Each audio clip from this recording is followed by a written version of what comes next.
supondo aqui, fazer um exercício mental. Você ganhou, ano que vem, caso você venha se candidatar como presidente mesmo, você ganhou.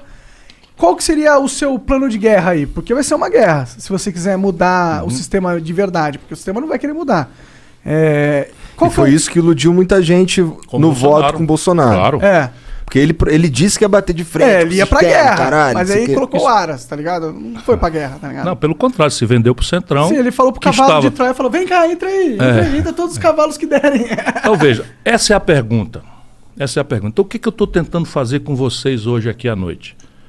A gente podia estar conversando de coisas mais agradáveis, não é? Pra mim é super agradável. Eu tô falando, mas eu tô tentando dizer, olha, aqui tem que dizer de onde vem o dinheiro, quanto custa, e tô cutucando que a herança não paga e tal, por quê?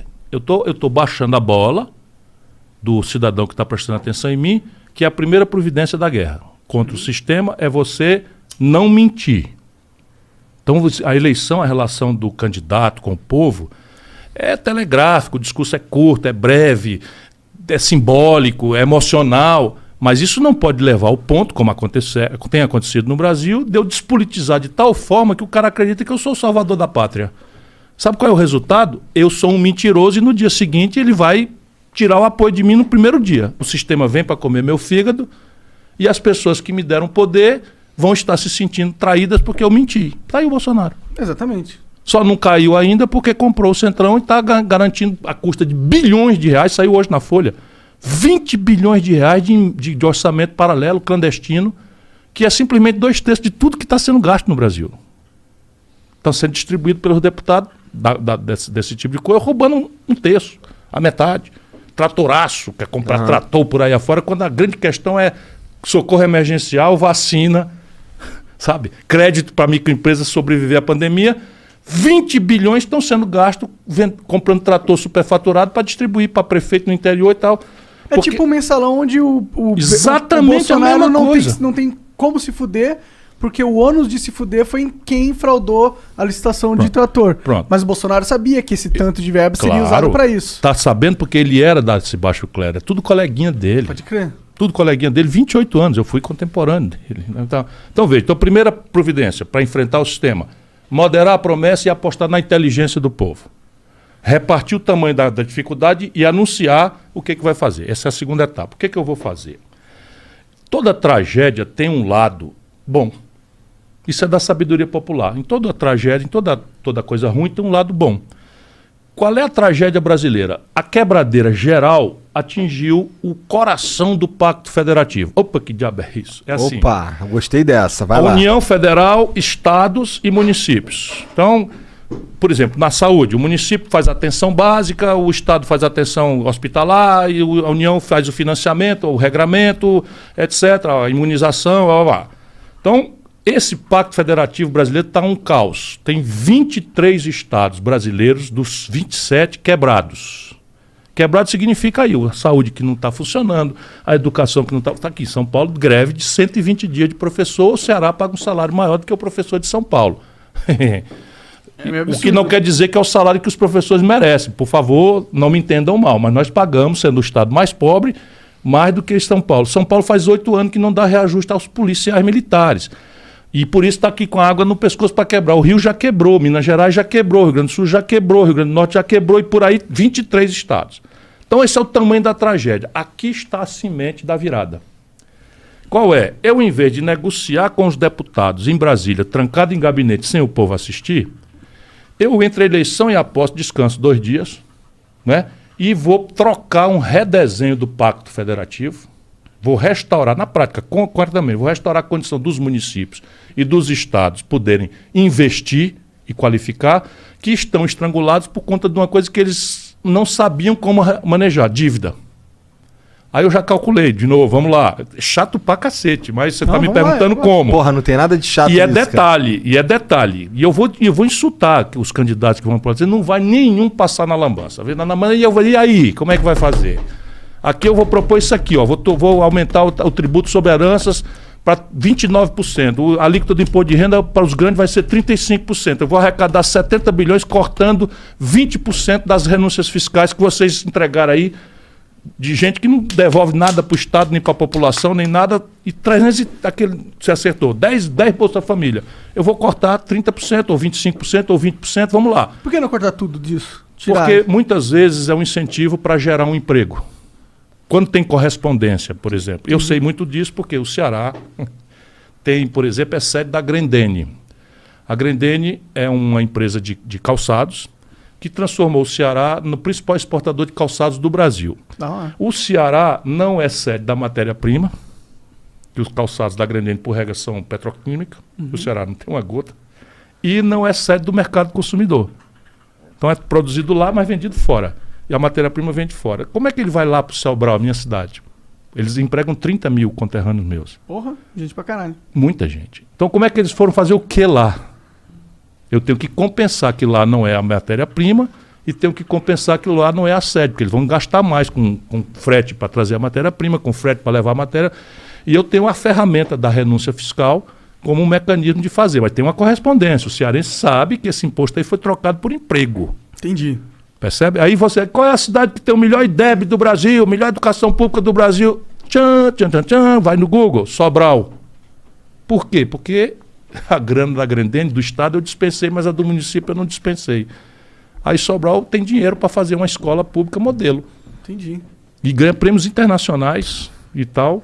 Que isso eu escuto várias vezes de outras pessoas. Pode perguntar, independente. Que nem gostam muito de tu e eles... Não sou eu, sou eu. São os professores, são os estudantes, são sabe, eu apenas tenho orgulho de ter preparado esse ambiente político, de ter influído no desenho do projeto.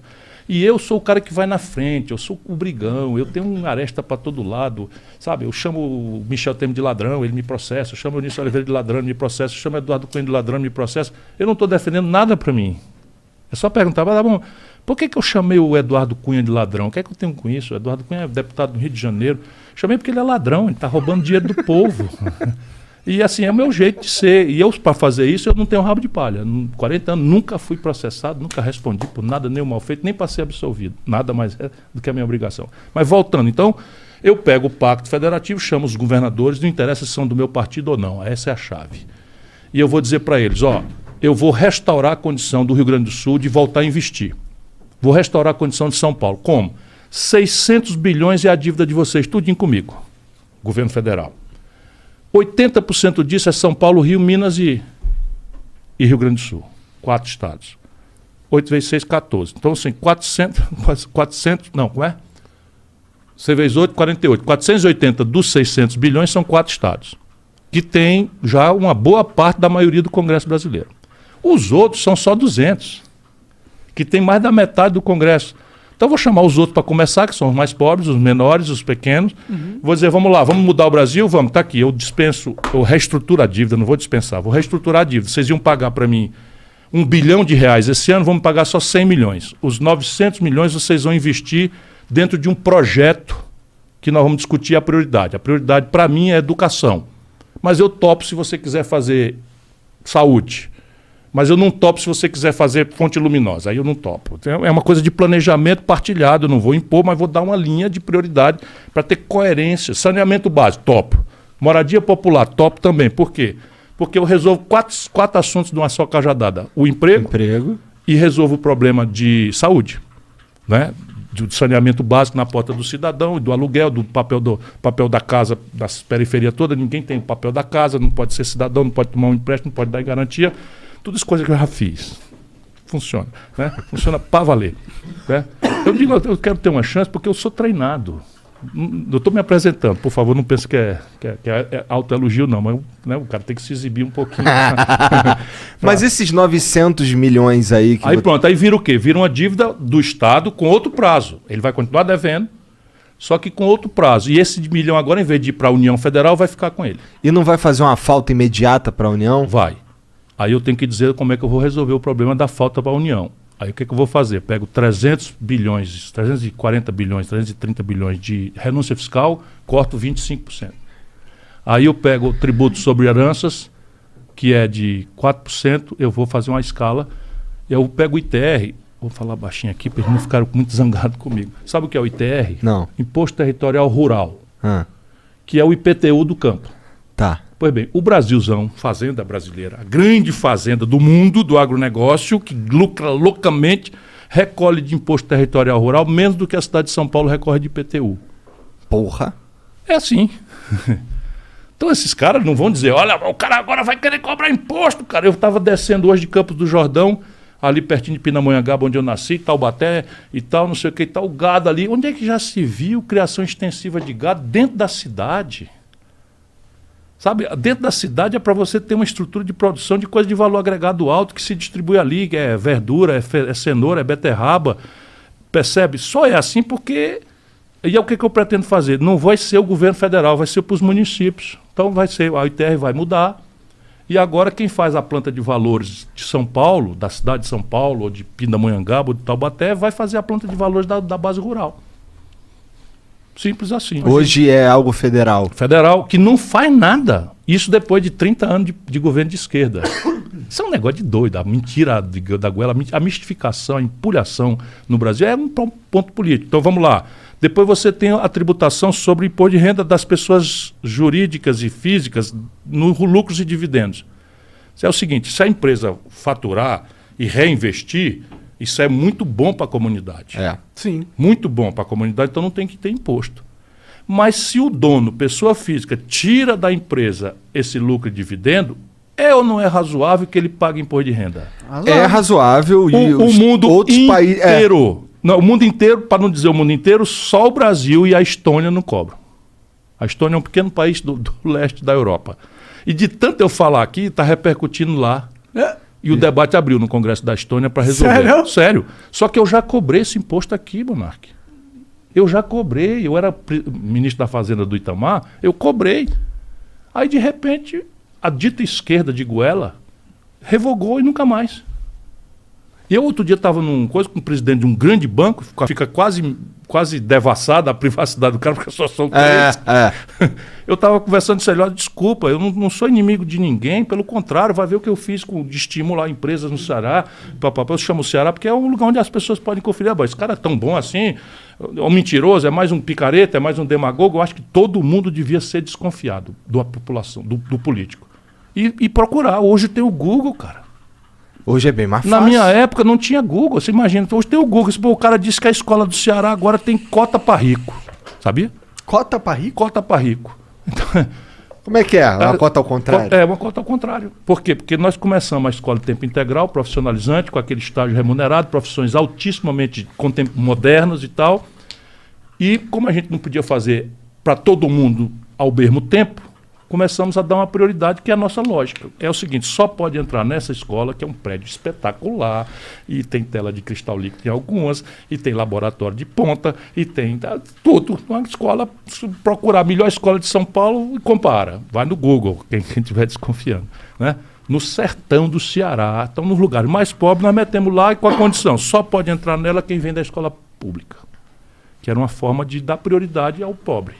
Ah, legal. Aí o Ministério Público foi dizer, isso está errado, é inconstitucional. A escola pública tem que ser de acesso a todos. Aí nós ficamos ali e tal, tá bom. Mas vamos dar prioridade para os pobres? Vamos. Então vamos fazer um termo de ajuste de conduta, que é um TAC, feito com o Ministério Público, que deu uma cota para rico. Quanto que é a cota de rico? 20%. Entendi. Ah, legal. Porra, eu acho isso incrível, porque se a gente for falar do ensino superior no Brasil... É um desastre, dá vontade de chorar. A maioria dos caras que estudam nas melhores universidades públicas são os ricos. Né? E a maioria dos que estão inadimplentes com fiéis são os pobres. É uma contradição terrível. Depois de 6 governos ditos de esquerda no Brasil. Não é que esquerda seja ruim, não. Eu sou uma pessoa de formação de centro-esquerda. O que eu estou dizendo é que aquilo que se apresenta de esquerda no Brasil é mentira. O lulopetismo não tem nada na prática de esquerda. Vamos pegar assim, saúde. Qual é a grande questão popular na saúde? É a atenção básica, onde resolve 80% dos problemas. A prevenção. Então, diabetes, hipertensão. Se você fizer a prevenção no posto de saúde, agora chama unidade básica de saúde, né, você não vai ter o pé diabético lá na frente. Eu também fui secretário de saúde. Para treinar, né? Então, treinar mesmo. Tal. Então, repare. Então, na atenção básica, como é que está funcionando? Primeiro, falta médico. Grande problema. Por quê? Porque a formação médica no Brasil foi terceirizada. E ao invés de eu formar médicos da forma que eu preciso para a população, eu formo médicos assim como as organizações da medicina acham que deve fazer, que elas monopolizam de forma privada as residências. Então eu não tenho mais médico clínico geral, eu não tenho mais sanitarista, médico de saúde pública, de família, não tenho. É porque esses também são os médicos que ganham menos, né? Muito menos. Então, mas aí, solução petista. Vamos mudar a formação. Traz da de Cuba. Traz de Cuba. Espera aí um pouquinho. Aí os médicos entram em pé de guerra. Com razão, em parte. Embora passaram da conta. Né? Passaram da conta. Mas é o seguinte, o que é que tem que fazer? Você tem que fazer a formação. Eu consegui uma escola de medicina para Sobral. Pública, gratuita, cuja formação o currículo foi desenhado pela comunidade médica de Sobral e qualifica médicos para a saúde da família. Mas para o Brasil eu estou propondo uma carreira. Não tem o promotor? Ora, o promotor não gosta de estar em Tremembé, não sei o que e tal, porque ele quer estar na capital, quer estar em Campinas, quer estar... Então tá bom. Ele jovem vai começar lá na pequena comarca, mas já sabe que é uma carreira em que ele vai progredir, não é? Por mérito, por tempo. Então, temos que fazer uma carreira médica. Essa é a minha proposta, mas meter na formação. Hoje o Brasil tem precaríssima oferta de anestesista. Tem mesmo. E o ato cirúrgico morre. Então não tem mais um concurso para anestesia no Brasil. Você abre um concurso para médico anestesista, eles não comparecem. Por quê? Porque o ato cirúrgico precisa vitalmente deles e com razão, não estou condenando não. Quem tem que organizar isso é o Estado. Né? O que é que eles fazem? Criaram cooperativas e cobram por procedimento. É isso. É isso. Só que o procedimento que um anestesista cobra, às vezes, equivale ao salário do cirurgião.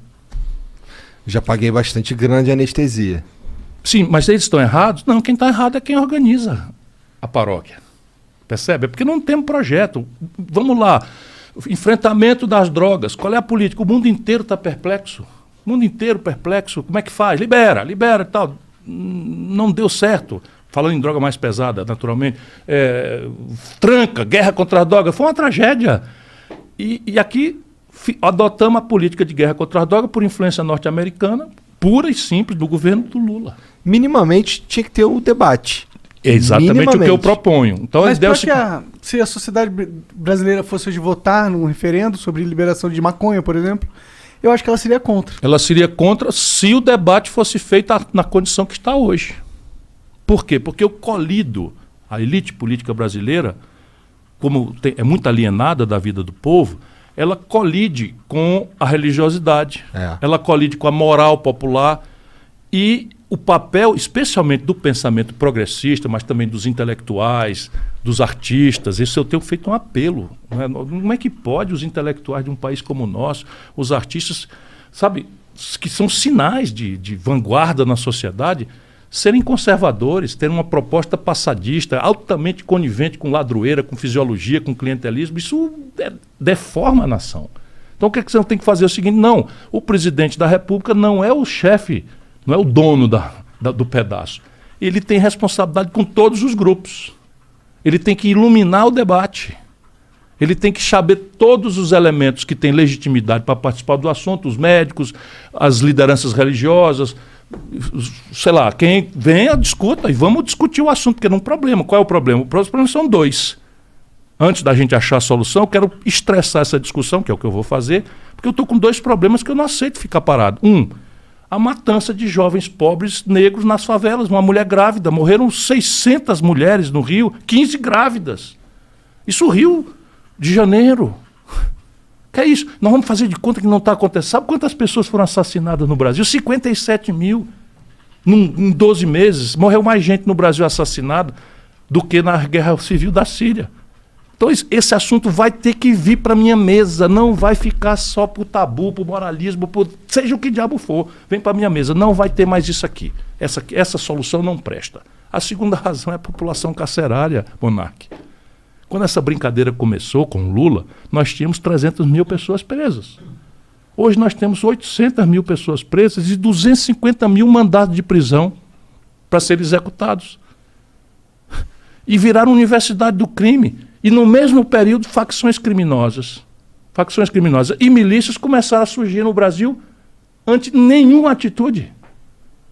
Nenhuma. Agora está o Bolsonaro distraindo o povo com um serial killer, a brasileira, né, que está embrenhado no mato e tal, e tem um picareta lá do Ceará que resolveu fazer um filme na televisão, porque o Bolsonaro cria essas distopias no Brasil. Estou saindo para Goiás. Como é que a gente chama um bastardo naquela com a cara dela. Pois bem, é porque eu não engulo essas coisas. E eu vi um filme, veja aí você que está nos acompanhando, um filme de uma deputada de Goiás que pegou um helicóptero e um fuzil que vai caçar o cara também. Ah, a gente tá com vários super-heróis aí agora, né? Mas onde é que nós vamos parar? Ah, virou um circo, né? Eu acho que na verdade sempre foi um circo, né? A gente aqui acredita que a política é um teatro meio macabro, assim. Onde Tem parte disso, mas não pode mais ser, porque passou do limite. Passou, né? Mas e aí? A gente tava naquele negócio do, tipo, chegou lá a guerra. Pronto, aí tava fazendo as propostas. Federativo. Então, mas eu troco o Pacto Federativo, eu vou construir uma mediação de atacado para substituir esse varejo corrupto. Uhum. Em que você se acerta com o bandido pro bandido não... De forma bandido pro bandido não perseguir tua bandidagem. Isso é um negócio que não deu certo. Sim. Por quê? Eu tenho muita experiência. Deu certo, eles estavam todos com a Dilma. A Dilma caiu. Deu certo, eles estavam todos com o Collor. O Collor caiu. Deu certo com o Lula, que estavam todos com o Lula. Ou o senhor Roberto Jefferson teve o Correio. O Valdemar Costa Neto estava no DENIT. O Renan Calheiros estava na Petrobras, o Sérgio Machado na Petrobras, o Eduardo Cunha, o Lula deu Furnas, o Gedel daqueles 51 milhões. Entra no Google aí, irmão. 51 milhões de reais. Salvador, apartamento, Gedel Vieira Lima. O Lula deu o Ministério da Integração e a Dilma deu a vice-presidente da Caixa Econômica. Deu certo, o Lula foi bater na cadeia, porra. Esse é o caminho certo do fracasso.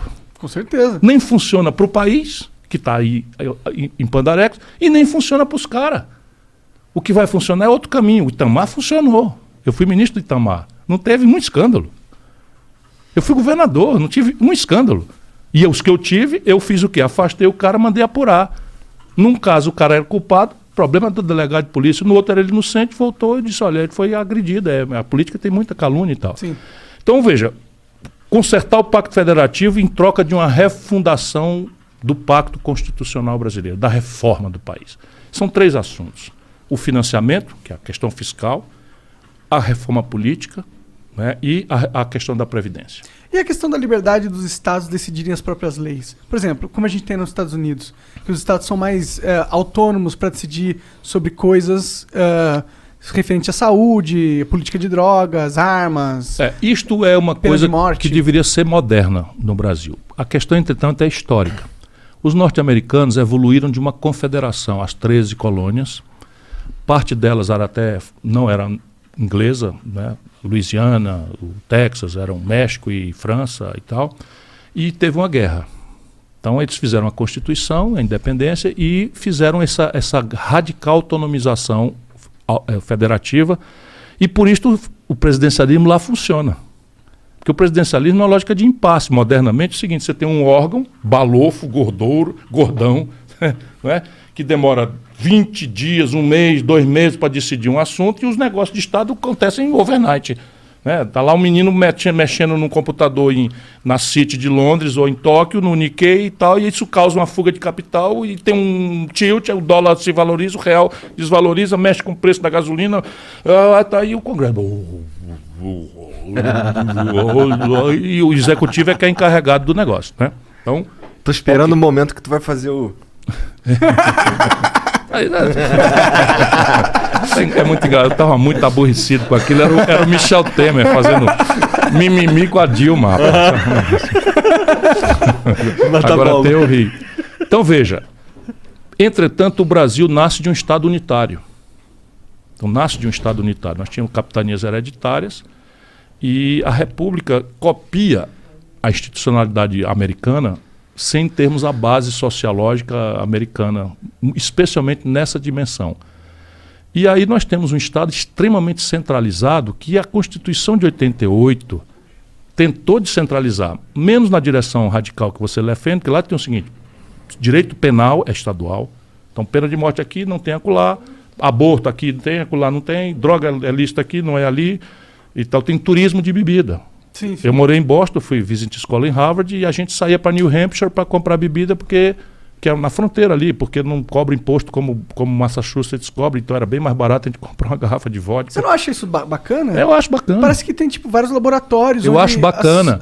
A vida real se realiza localmente.